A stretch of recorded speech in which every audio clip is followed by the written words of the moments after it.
guys, welcome to another episode of the Marriage Savvy Podcast. My name is John Bautista. I'm your co-host for today, and we're going to bring on Kim to talk about anger and identifying anger and its expressions and maybe even some of the consequences. Like, truth be told, everybody experiences anger, but sometimes we don't even know what it's telling us about ourselves, about our relationship, or about each other. So I'm excited for today's episode. Stay tuned. You don't want to miss it. Coming up on today's show. The Marriage Savvy Podcast is for informational purposes only and should not be used to diagnose, treat, or act as medical advice. Always seek the advice of your primary care physician, mental health professional, or qualified healthcare provider with any questions you may have regarding a medical condition and or mental illness. Hey Kim, welcome back to the show. I'm excited that you're here today, and before we dive into our topic about anger, its expressions, and even some of the consequences, I do have just a quick question. I recently heard that technically therapists could fire their clients. Have you ever fired a client before? Have I ever fired a client? Exactly, fired a client. Have you ever fired a client? You're trying to stir up trouble. I can see it in your eyes. I have fired clients. Wow. Yeah, that's hard. That's not fun. Those aren't fun. I don't think clients know that can happen. Oh, yeah, it can, and they can fire us too. I've been fired and I have fired. Yes, absolutely. Yeah. Yes. So, what happened? The clients that I fire. When I fire a client, it's really, well, sometimes I do it therapeutically. Like I'm trying to shake them up. You know what I mean? Like this is serious and you guys aren't working. So, and sometimes that's worked, and sometimes they're like "F you" and walk out the door and it's over. I'm thinking that didn't work so well. But when I fire a couple, it's because they're stuck. Either they're so stuck, and I don't think that I can help them anymore, and I want them to go get help from somebody that can help them. And so I'll give them referrals, and hopefully they'll use that. But most of the time, it's just they are so stuck in their patterns and inflexible and unwilling to take a different perspective that it just makes the work impossible. It just makes it impossible. So if, like, for example, if you have a client that's got a personality disorder, yeah, it's really hard to get traction. I bet. Yeah. In the therapy room with somebody who's really got some strong personality issues. Yeah. So let me get this straight. So you would fire a client if a client is unwilling to do the work, to where the therapeutic relationship is not helping the client. Right. Okay. Yeah. Man. Yeah. Or they're just so stuck in their pattern. So I've the ones that are just really awful to work with because they're so dysfunctional or unaware of their dysfunction and not willing to work on it. But I have had a couple that I fired that I hated firing. I really liked them and I was cheering for them, but I think they both needed a wake up call, and just so much in their pattern and so much anger on both sides with childish behavior around the anger and not willing to grow themselves up in those ways. Oh, that must have been pretty hard. I mean, if you like That was hard. somebody, yeah, I if you like still somebody, think about them every week and wonder how they're doing and question whether I prematurely fired them. But I think about them a lot and worry about them. But that brings me to something I think is, I've been wanting to talk about on this, and that is anger in relationships and the way partners express it to each other and how much damage that can do in a relationship. Most of us, we learned so much about anger from our family of origin and how we were raised. Yeah. With anger. And I don't know about you, but in my house, growing up, there was one person who was allowed to be really angry, and everybody else had to tiptoe around that. Oh, wow. Yeah. And so, and that's not uncommon for people to grow up with different models for anger. And so the two that you see the most often, the two extremes, are for it to come out really hot and kind of unhealthy discharge, right? Hmm. So it might be loud, it might be violent, it might be that raging kind of Yeah. sense. It And sounds the other aggressive. aggressive, yes. And the other way is this silent, cut off withdrawal, not speaking to the people in the house. Hmm. And so both can be extremely damaging. And so when you experience anger like that growing up, that's how you show it in your marriage relationship later too. Yeah, and I mean, just from my personal upbringing, I saw that anger was always pretty aggressive, pretty loud. Mhm. Like voices were raised, words were said, and so I've definitely just experienced it as like an unhealthy discharge. But you're saying that people can be angry, and it can express itself as coldness, Yeah. avoidant, Ignoring, shut down, ignoring. shut out, withdrawing, kind of this punitive withdrawing. Mm. In fact, I had one client who didn't even, when he was angry, he wouldn't look at his partner. I mean, never made eye contact, wouldn't use her name. Oh She wow. just was not there. Hmm. hmm So when we experience anger like that, when we engage in anger like that, right? It doesn't feel good. It doesn't feel good to the person who is angry, and it Hmm. doesn't feel good to the person who's receiving the anger. Hmm. And so you learn that anger's bad, or let's avoid it, or let's not go there. Yeah. Let's do anything we can to not go there. And so that's what creates these negative cycles, right? So we'll be doing okay, something will happen, somebody will get activated or start to feel hurt or afraid or whatever, and they'll get angry. And then the Hmm. other person goes, "Oh no, here we go. There's that thing that's coming that I don't like." Yeah. Right? And they'll start tiptoeing around it, or they'll be like, "Well, if you're going to be angry, I'm just going to blow this whole thing up now too. And let's just go at it, and throw down right here." And so, Uh-huh. and then, but nothing gets really resolved. You just kind of get past the anger, and then you kind of pretend, and then you wake up one day and you're like, okay again. And then the cycle just repeats. Yeah. But all the while, the anger is still there. It's still sitting between you, but nobody knows how to handle it or what to do with it. Hmm. That's kind of the nuance of couples work, is learning how to manage, navigate, and handle this space. And so we talked last year about Julie Manano's book, Secure Love. Yes. And she talks a lot about attachment injuries, attachment patterns in couples. And I love that book. I use it a lot in therapy with my clients.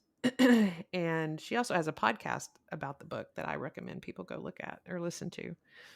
But she talks about how anger can be addressed differently in relationships. It's really Hmm. fascinating. Like like one partner expressing it differently. hmm Yeah. Okay. So for you to get to this place where anger is not a weapon anymore or a barrier to connection, Uh, you can make space for the anger. What's the anger trying to tell you? Because it's helpful. Anger tells you a couple things. It tells you, one, there's still hope. mm, There's still hope, because if there wasn't hope in it, people don't get angry in those situations. They just let go. So it tells you there's hope, and it tells you that something needs to change. Something that you're experiencing, something that you're seeing, whether it's in you or in your partner, it causes your body to not feel good. It causes your mind to start thinking that something's not right. And you go to a place that brings up anger. And mm, so it's learning what is going on in the dynamic that needs to change, either something your partner needs to change or something you need to change in how you're thinking about it or looking at it, so that you can work through it and not just push it aside and ignore it. yeah. So anger is really valuable, but you have to make space for it. Julie asks in the podcast, this one person's really angry, and she's like, "What's your anger trying to tell you? If you gave your anger a voice, what is it saying to you?" Hmm.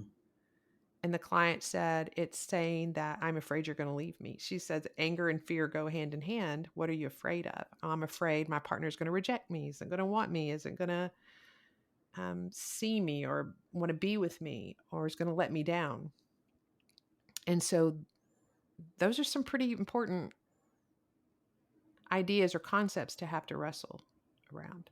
And so teaching clients when they come in to do couples work that the only way through these difficult conversations is to learn how to walk through them, and that is giving anger a place at the table. Mm. Let's not ignore it and push it under anymore. Let's really make space for it. And the only way you can do that, and here's when I will fire a couple, is when you cannot regulate or co-regulate enough to be able to have these conversations even about the anger in a way that's respectful Hmm. so that your partner can receive it. And your partner also has to be willing to receive it. And sometimes they can't, even if it comes out really respectfully. Some people can't hold the discomfort, and Hmm. you'll have to do some work around that. But just being willing to show up and learn these things and learn how to do this with each other, I mean, that's the nuance of the work. Yeah, that's so interesting. I recently had a client who expressed anger in an unhealthy way, Hmm. and it actually scared their partner. Yeah. So much so that this person vowed to never get angry again. And because of that, their relationship ended up in couples counseling, because one person didn't necessarily have hope anymore. Hmm. Like there wasn't a sense of fighting for the relationship. And we learned that if that person would have given anger a voice or space, a place at the table, then maybe they could have worked through something on why this anger was coming out and what the couple could have worked through in order to navigate it in a healthy way. Yeah. So I see this dynamic play out a lot. And honestly, this was the dynamic in my marriage early on too. So I was the anxious attached person, and my husband was more of the avoider type person. Now, when an avoider's angry, they will get quiet and they will withdraw. It may not look punitive. It may not be I'm not speaking to you, but they'll go silent. Well, that feels like abandonment. And if you're somebody that's anxiously and securely attached, that's your biggest fear, is being left and being abandoned, right? And Yeah. people who are anxious attached, they will often, we call it angry pursuit. They're so angry at their partner. I see this all the time. So angry at their partner, but not because they don't want their partner to be around. It's because they're not getting what they want from their partner. Mm, And it's like a 2-year-old throwing a tantrum, right? It's like the 2-year-old doesn't want their mother to go away. It's like, just give me what I want because I'm hurting, I'm in pain, or I'm hungry, or I'm tired, or whatever, right? And yeah. so it's exactly that way with this insecure attached partner. And so I would be furious with my husband at the slightest thing. I mean, he'd be like, "What the hell did I do or say? What in the world is wrong with you?" And I would just be livid because I had been hurt, in my mind, made up a story about it, Hmm. which usually involved, "You don't love me enough. Mm. If you loved me more, you would." Wow. So you were afraid. There was some fear Oh, yeah. that they didn't love you as much as you would hope they would. Julie says anger and fear go hand in hand often, and I believe that. Hmm. I believe if you're really angry in your relationship, you're really afraid of something. Wow. Mhm. So they're feeling unsafe then, right? I mean, Sure, if or disappointed or let down, or I mean, for me, I was constant cycle of disappointment and letdown. hmm. Yeah, which felt like abandonment, which felt like I'm really in this alone, and if I'm gonna be in this alone, then I'm gonna be alone. And I'm gonna be Wow. alone because I'm gonna scorch the earth, buddy. Yeah. Yeah, I, and I I mean would come the out hot. mhm. The helpful thing that you said earlier, that really kind of made me say, you know what, I think we need to go back to that, is that anger is telling you something. Mhm.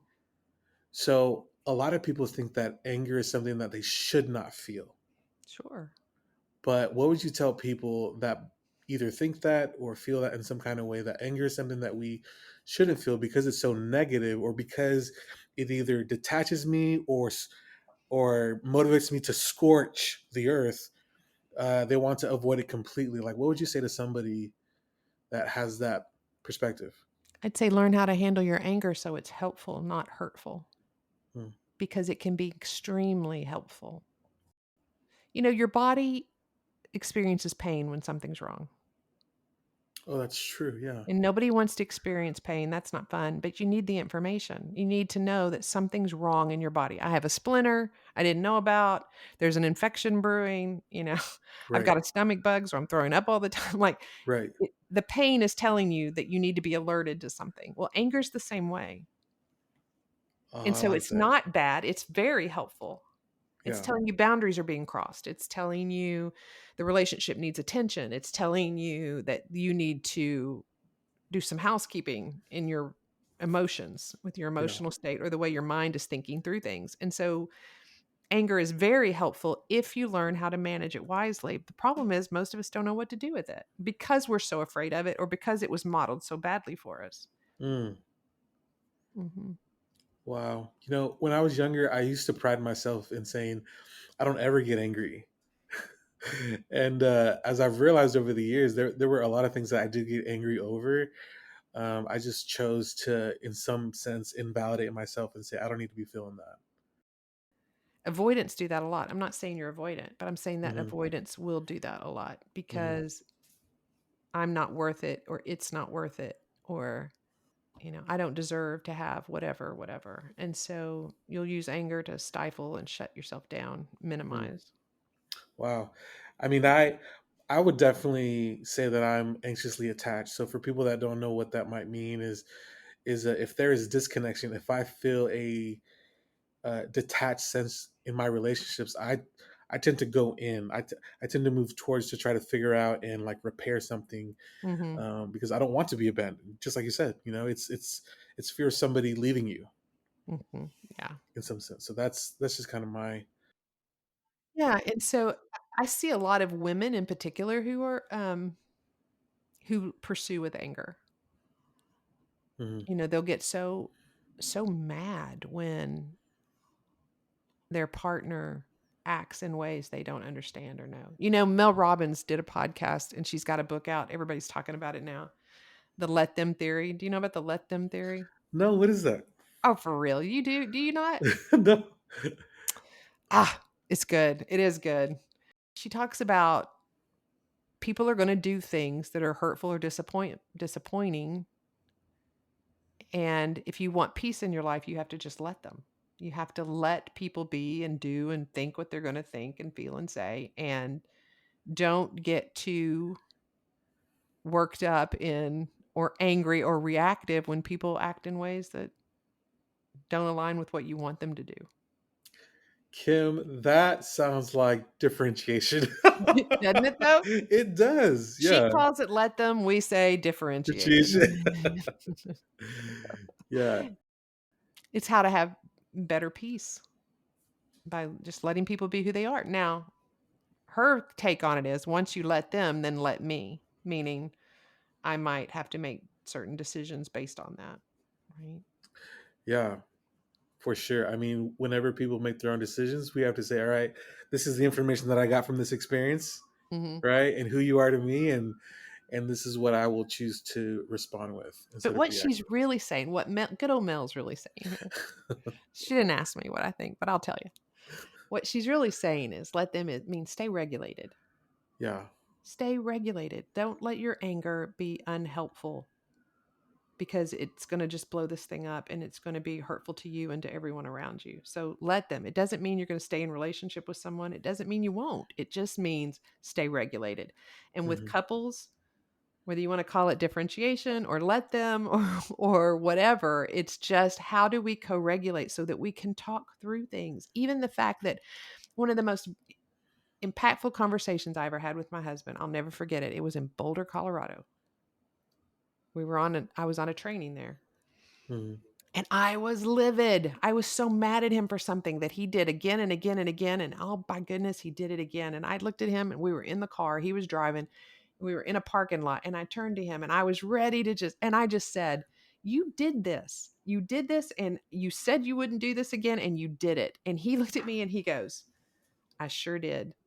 And it was wrong. And I'm sorry. Hmm. And I was like, wait, what?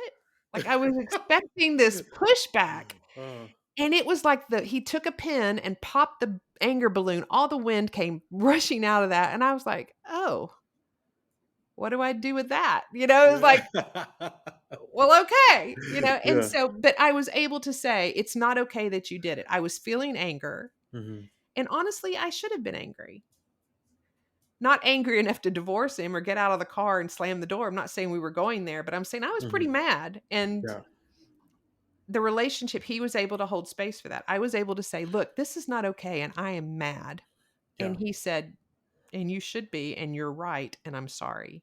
And Mm. so two things happened there. I was able to express my anger and do it in a somewhat healthy way.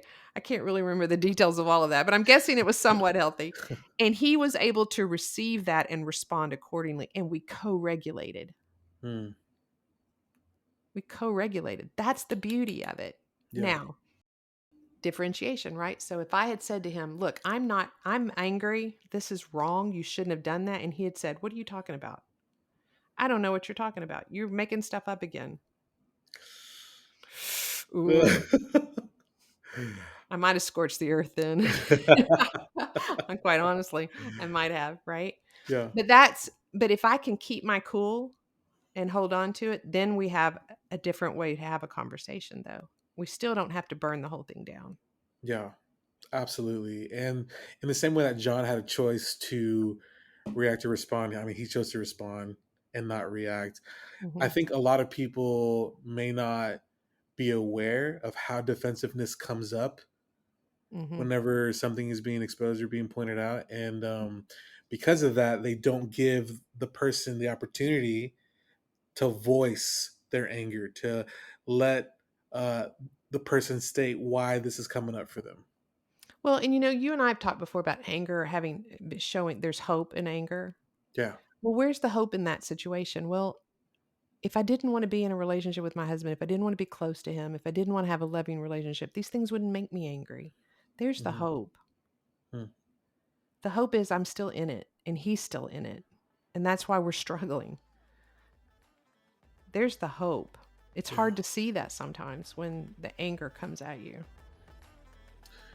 Yeah, I can definitely sense that in some of my clients at times to where they're so frustrated, so discouraged, so angry that they're wondering like, is this even possible?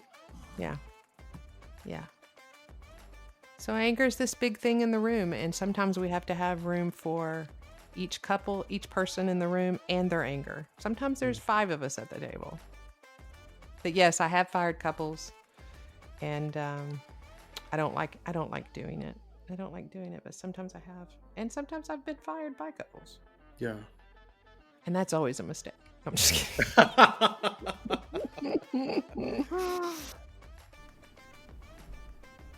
Leaving space for our emotions, even some of the negative ones that we don't like to feel. And sometimes we don't like seeing our partners feel them. Like, that's just the truth. We don't like seeing our partners or the people that we care about in distress. And so that's going to take a lot of self-work, guys. I'm going to be honest. And even though we struggle, it's always worth it, because when we do, we take care of each other as well as taking care of ourselves. Guys, that's today's show, and we hope to see you on the next episode of the Marriage Savvy Podcast. Peace.